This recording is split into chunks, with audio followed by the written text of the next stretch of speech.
Trump mulls commuting Blagojevich's term, pardoning Stewart file. In this May 20, 2014 file photo, conservative scholar and filmmaker Dinesh D'Souza, left, accompanied by his lawyer Benjamin Brafman, leaves federal court in New York. President Donald Trump says he will pardon conservative commentator Dinesh D'Souza, who pleaded guilty to campaign finance fraud. Trump tweeted Thursday, "We'll be giving a full pardon to Dinesh D'Souza today. He was treated very unfairly by our government." D'Souza was sentenced in 2014 to 5 years probation after he pleaded guilty to violating federal election law. AP photo, Richard Drew, Washington, AP. President Donald Trump said Thursday he's considering commuting the sentence of former Illinois Gov. Rod Blagojevich, who was convicted of corruption, and pardoning lifestyle entrepreneur Martha Stewart, who served a stint in federal prison after being convicted of charges related to a stock sale. Hours earlier, Trump said on Twitter that he will pardon conservative commentator and Obama critic Dinesh D'Souza, who pleaded guilty to campaign finance fraud. The White House announced later Thursday that the pardon had been granted. As he left Washington to fly to Texas, Trump tweeted, "We'll be giving a full pardon to Dinesh D'Souza today. He was treated very unfairly by our government." D'Souza, an outspoken critic of former President Barack Obama, had claimed that his prosecution by the Obama Justice Department was politically motivated, but the presiding federal judge said D'Souza had failed to prove it. Trump later shared his thoughts on Blagojevich and Stewart with the reporters accompanying him on Air Force One. Both had connections to Trump's Celebrity Apprentice reality television show. Blagojevich had been a contestant in 2010 and Stewart hosted the 2005 spin-off series, The Apprentice. Martha Stewart, Blagojevich, who was convicted on numerous counts of corruption, including for trying to sell Obama's former U.S. Senate seat, began serving a 14-year prison sentence in 2012. He is scheduled for release in 2024. What he did does not justify 18 years in jail, Trump said. If you read his statement, it was a foolish statement with a lot of bravado. Plenty of other politicians have said a lot worse. He's a Democrat, he's not in my party, but I thought he got treated unfairly. The Supreme Court has twice turned down appeals from Blagojevich, most recently in April. That appeal turned in part on the length of Blagojevich's prison term. Trump's Justice Department urged the court to reject the appeal. Lauren Kaysberg, one of Blagojevich's former trial lawyers, said she was excited that Trump was considering commuting what she said is the longest sentence an Illinois politician has ever received for corruption. "I'd be beyond elated if he was able to come home," she said. "He's already served more time than others served for violent crimes." Patty Blagojevich, the former governor's wife, said she and the couple's 2 children were very encouraged by Trump's comments. "He's given us something that has been hard to come by recently. Hope," she said in a written statement. Stewart was convicted in 2004 of obstructing justice and lying to the government about why she unloaded stock just before the price plummeted. She served 5 months in prison.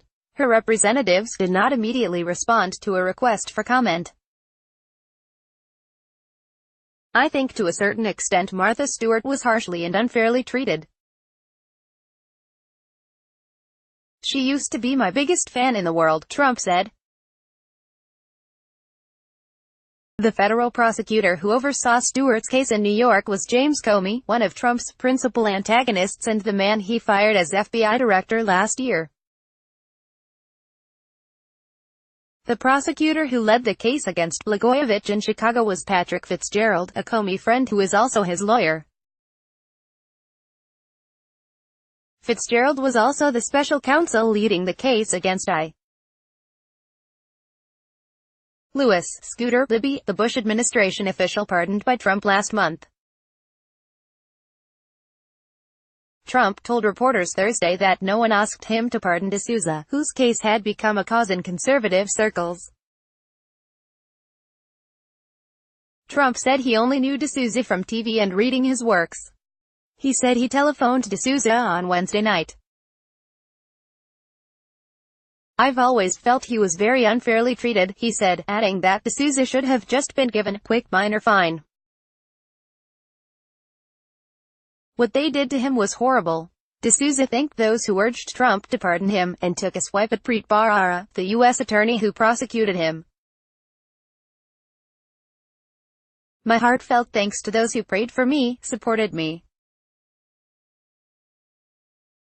In a separate tweet, titled "Karma is a B Department," D'Souza accused Bharara of being out to destroy a fellow Indian American to advance his career. Then he got fired. Attorney job after initially promising Bharara that he would stay on in the new administration. In response, Bharara acknowledged Trump's right to issue pardons but said D'Souza intentionally broke the law, voluntarily pled guilty, apologized for his conduct. "The career prosecutors and agents did their job. Period." D'Souza, a filmmaker, author and speaker, was sentenced in September 2014 to 5 years of probation after he admitted making illegal contributions to a U.S. Senate candidate in New York. He acknowledged he had two close associates each contribute $10,000 to the Senate campaign of Republican Wendy Long with the understanding that he would reimburse them. Individual contributions to any one candidate were limited to $5,000 at the time. Long lost to Democratic Senator Kirsten Gillibrand. D'Souza, who made the documentary 2016, Obama's America, had claimed he was selectively prosecuted, but the judge said he had produced no evidence of this. D'Souza is a former policy analyst under President Ronald Reagan and a prolific author well known for works critical of Obama, as well as Hillary Clinton, Trump's Democratic rival in the 2016 presidential election. His 2016 documentary, Hillary's America: The Secret History of the Democratic Party, attempts a takedown of the former Obama Secretary of State. February, D'Souza apologized for mocking Parkland, Florida, high school students who were upset after the Florida House voted down a proposed ban on a type of semi-automatic rifles known as assault weapons. Students had lost 17 classmates and teachers in a shooting that month. D'Souza said in one tweet that the students had received the worst news since their parents told them to get summer jobs. In another tweet, he wrote, "Adults 1, kids 0. The tweets have been sharply criticized by some Florida Republicans, including Gov. Rick Scott. Despite the backlash, D'Souza is scheduled to speak at a two-day event next month sponsored by the Republican Party of Florida. Scott, who is running for U.S. Senate, has not yet said if he will attend.